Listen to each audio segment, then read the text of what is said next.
Welcome to Let's Talk About Health, an informational podcast that gives you insights on health and fitness from experts themselves that you can apply directly to your own personal health and fitness stories. Come join me today to hear all about what they have to say on health and fitness. So let me introduce. We have a founder, and he is the CEO of ARFA, and he has his own institute. He's been invited on so many talk shows, and one of the aspiring PTs in India, especially. He has so much name in Pune. I myself took so many workshops. I feel like a kid when I used to come to your workshops. I've done every workshop, you name it, and I've done it with you. So it's so good to see you and have you here. Same here, dear. Same here. Yes, sir. So tell us, what do you think about health? What is the definition of health according to you? Health, So fitness, actually, yeah. So if we talk about health is something we know the definition. It's being about being well and free of illness, right? right? And when we consider fitness, it's about being strong and fit. So if I say health is first it's a process. Being healthy, you need to be literally fit. Okay, Mm-hmm. so wellness, if we talk about fitness, it's about wellness also. You need to work on improving yourself daily, and that's an investment. In terms of it could be exercise, it could be yoga, it could be any form of exercise, plus over the diet and nutrition as well. So yes, that's how it is. So tell us more about ARFA. I want to know what ARFA is, how you started it, how you got it, what idea did you have in mind? So actually, to be said, I am an accidental physiotherapist, first of all. I, uh, the word accidental I came across when our Prime Minister Manmohan Singh became an Prime Minister. There was a lot of loud shout that he's an accidental Prime Minister. So I was like, yeah, even I'm an accidental, not. Oh, So we were learning, electrotherapy, and I still remember we were studying conduct valves and everything. I was like, am I going to be an electrician? Later on, so like there was a query. Still, I remember I didn't knew the passing marks also in my first semester. I was that kind of jolly person. I was not even serious about studies, but and it's all I was lucky enough to have good friends, good seniors who helped me to get. And it was very tough journey to become a PT.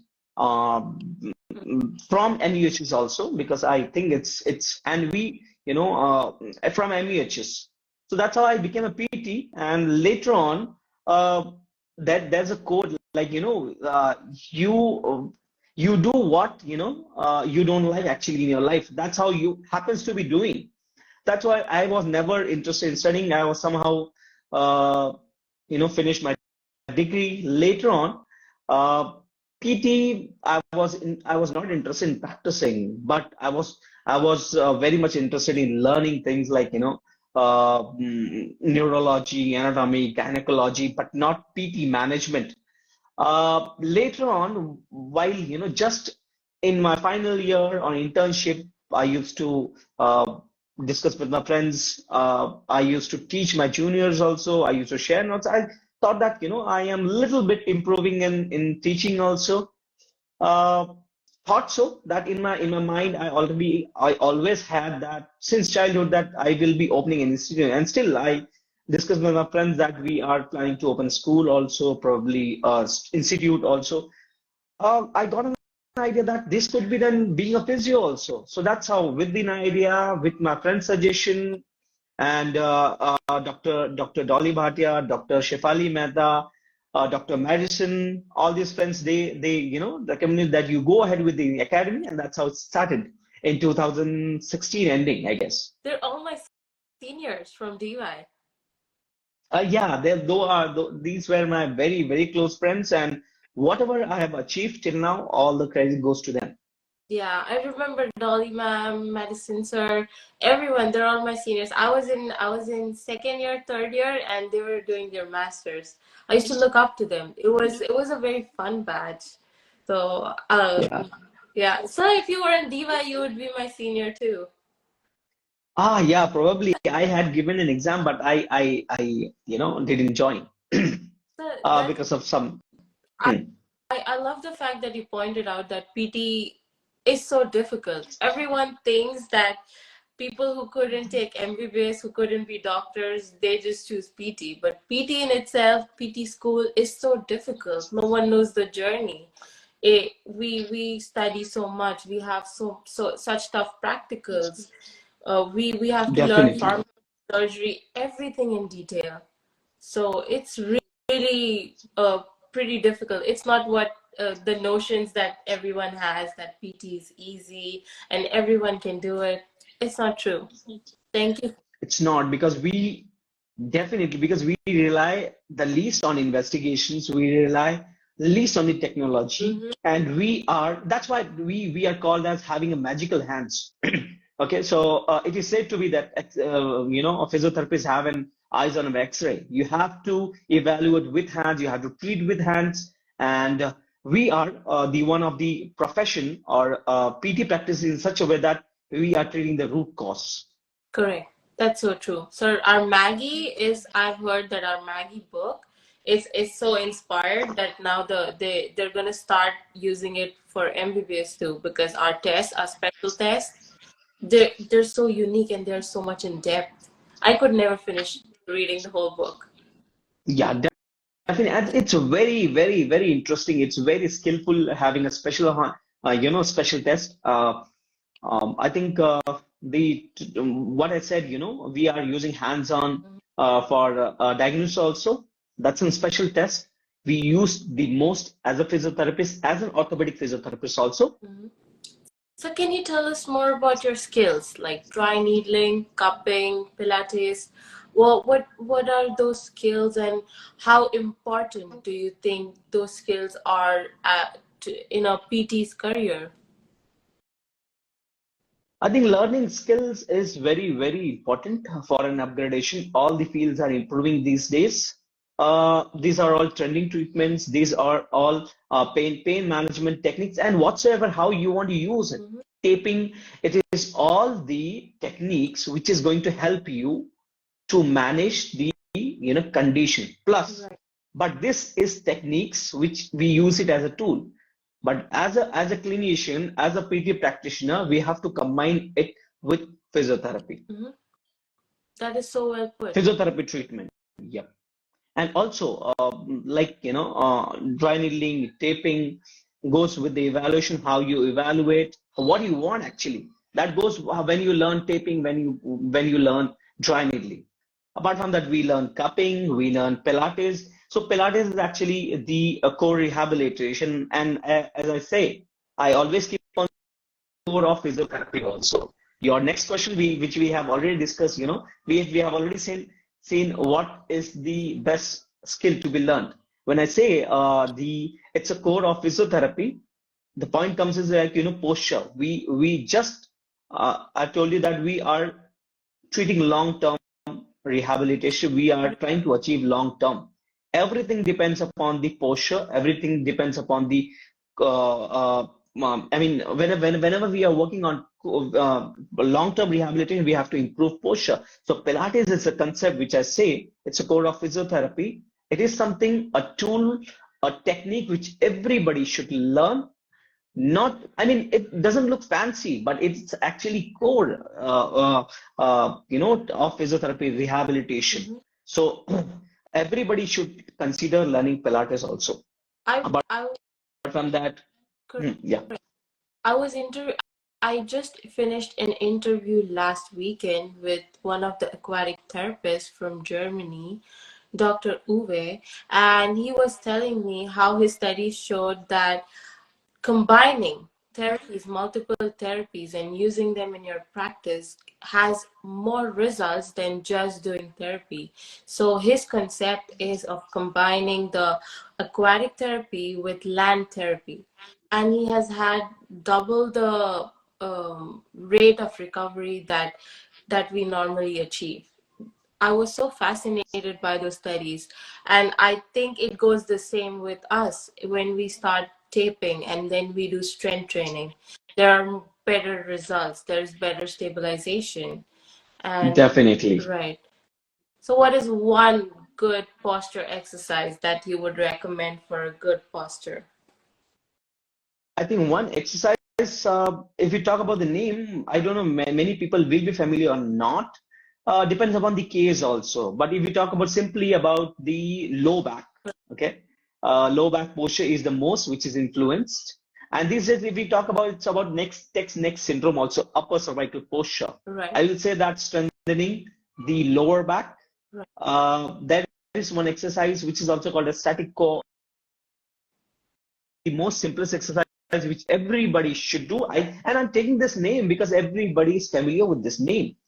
Apart Right, from that, there is exercise which is called as hip rolls right, is the one exercise. right. We have cat stretch, which we give it as cat camel. Mhm. It's different from cat and camel. This is called as cat stretch, which combines the exercise same as, but which has have an efficient core engagement. So I'll say that whenever you're strengthening, it's not about the condition. We have to go specific when we have condition. But when we talk about health, you have to consider Pilates. And in this exercise, it combines for the whole core set. That's whole core. Whole core means lateral abs, anterior and posterior, everything. So you have to work on these, at least these exercises. Apart from that, if you talk about the upper body, I mean, those who are familiar, they should strengthen latissimus dorsi because Mhm. that is the muscle which is very much underdeveloped, which is the cause of having recurrent trapezitis or upper neck pain, and which influences the posture later on. That's where we have rounded shoulder, that's where we have hump, and what's or not.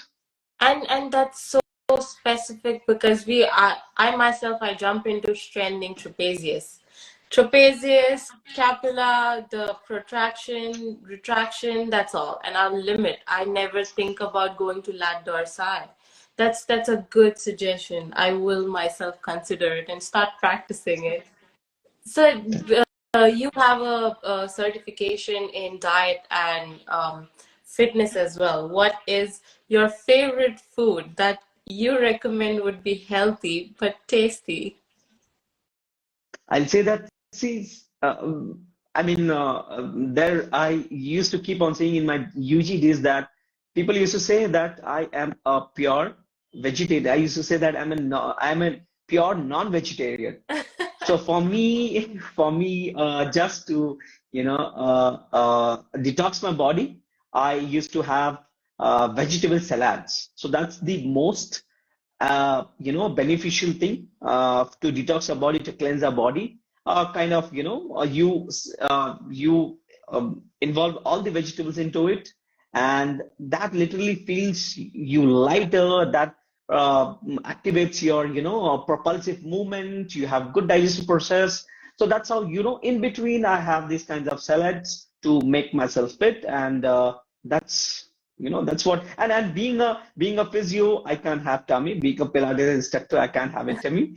So in between, I drink a lot of water. So that's what I follow. Right, hydration is the key. Yeah. Yes. Yes. Like I will elaborate. These days, Mhm. people use a lot of mobiles. People don't sleep at time. A lot of people who have been overweight, for them, I'll suggest that sleep on time, eat on time, Mm-hmm. and drink a lot of water. I mean, this is the main factor. This is the main cause of having, getting obese these days. Correct. I agree with you. Sir, who has been your role model in your journey as a PT? who has always inspired you and for you to become a better PT? Well, I will say that there was a struggle in clearing my PT. After that, when I started, I was like, there should be a goal that how you want to be. Hmm. Uh, First, I got interact with Dr. Raisri, Dr. Shubhanjan sir, Dr. Ejaz Ashai. These are all actually who have been doing a great in their career. And if you see that, how the face of physiotherapy should be. So I'll say that, Dr. Ali Irani, Ali Irani sir, who has given, fame, international fame to a physio fraternity or what physio is actually. So definitely my journey is towards becoming better, learning more skill. Because if you see these instructors, these teachers, these practitioners, you always feel that you still need to learn a lot of technique to improve yourself. So definitely these are actually my role model, and I'm trying to get better every day. Yes, sir. So we are all trying. That's the goal, to be better each day. So what are few failures that you experienced through your journey? Well, when I talk about the failure, this is actually it's not about always failure, but because if we consider failure, we end up sitting at one place. I'll say that it's actually learning and rethink about the process, how we have been, and improve that process. You know that since down the line 5 6 years, if we see the clinical practice was something, and the perception of physiotherapy was very very very different. Correct. You Since we belong from the same area, that's Pune and PCMC, Mm-hmm. the perspective was about it's a massage, it's a kind of treatment which is kind of yoga. So perception was like this. Right. So that's what I thought that this is something which is actually critical to work on. That's where I suggest everyone. So this is something which kept me demotivated. But that's what I say to all the physiotherapists that learn more and more skill, which will make your work look skillful, because that will improve the point of contact. You might be first point of contact for, because that's what. So if I give you an example, that cupping is these days trending. Right. It's very much trending treatment these days. Now, you uh, uh, if you promote cupping, people will come to you not for physiotherapy actually, but at least for cupping. So that's where you can explore. You will have a good flow of number, and it's not about only cupping. You can learn any of the technique which will get a good flow in those areas. Mainstream practice will be physiotherapy, okay, and then you can explain them. You can get explain what is the, and talking about the condition, explaining about the condition makes you a better medico. Okay, so that's what I how to tackle. I believe that this is something uh, I felt that is a failure, but this is how I felt that we can tackle like this in this way. Correct. True. I agree with you. So talking about that, what would be one piece of advice that you would give to our generation who are trying to start their careers as PTs, or as just to be skillful, to be better at what they are doing right now? So say for our generation, again, I'll say learn a lot of new techniques. It's not only you can say old school of physiotherapy is going to Correct.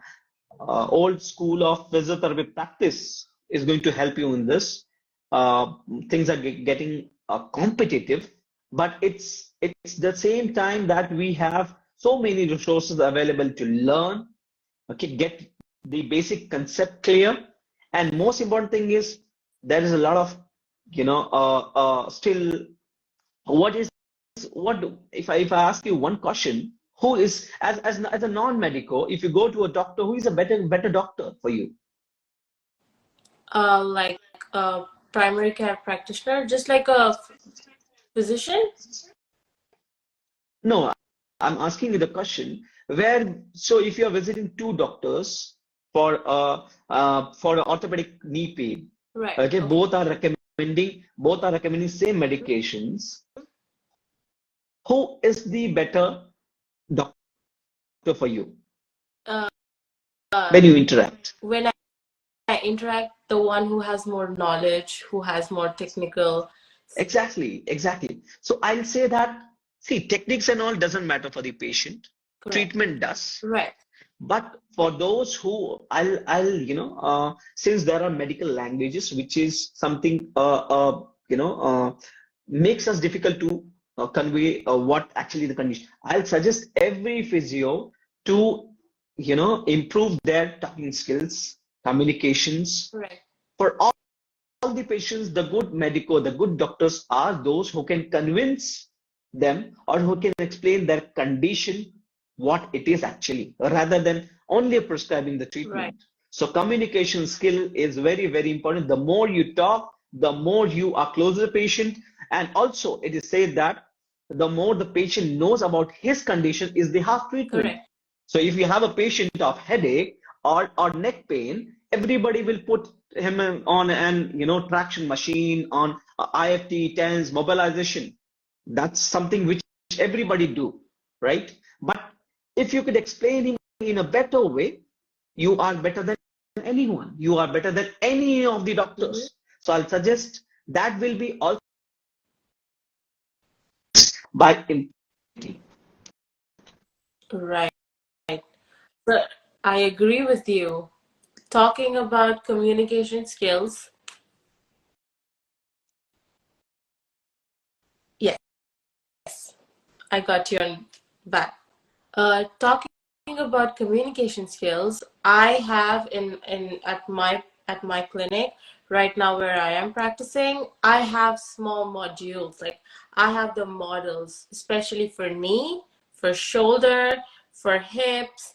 So whenever the patients come in, it's an orthopedic setup.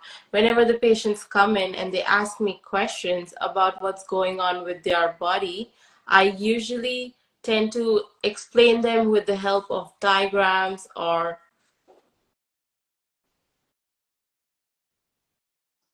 Can you hear me now?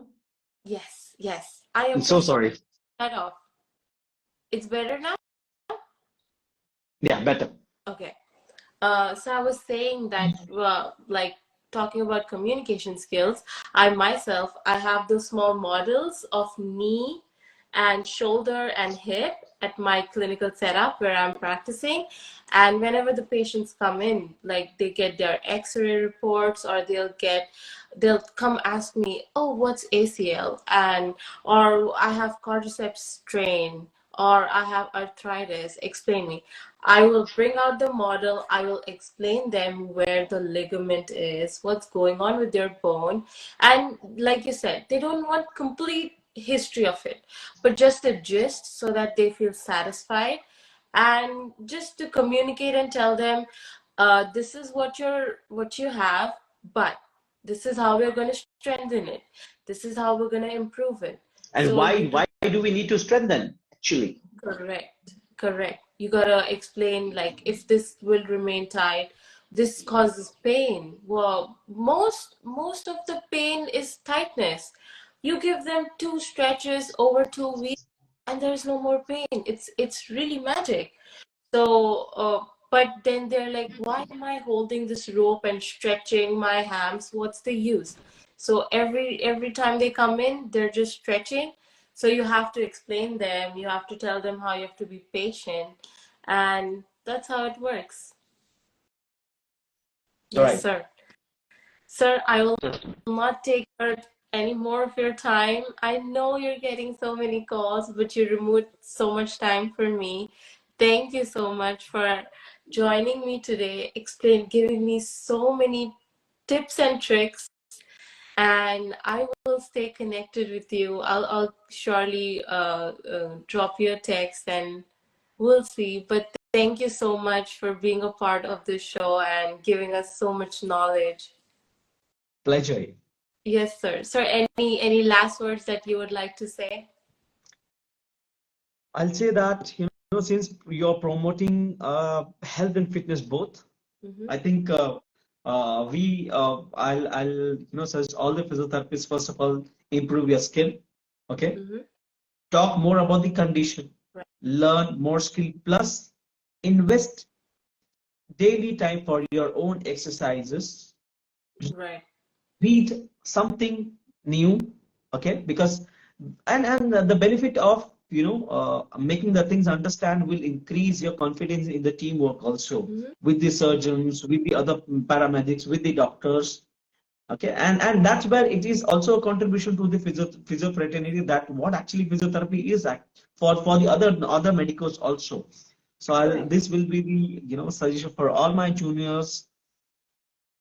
Thank you so much, sir. Thank you for your time. I hope you have a pleasant day and Thank you, and wishing you a very, very lovely career in USA. And we'll be, seeing you soon. If you're coming to India, we forgot to meet you last time, but we'll be connecting with you soon, dear. It yes, was lovely talking to you, and have a great day. We'll thank you connect so on. much. Okay. Bye. Yeah. Bye. Bye. Take care. Thank you for listening to our talk about health. You can follow me on Instagram at bhavna.devnani, on Facebook at bhavna devnani, and we'll leave all the information in the description below. Thank you.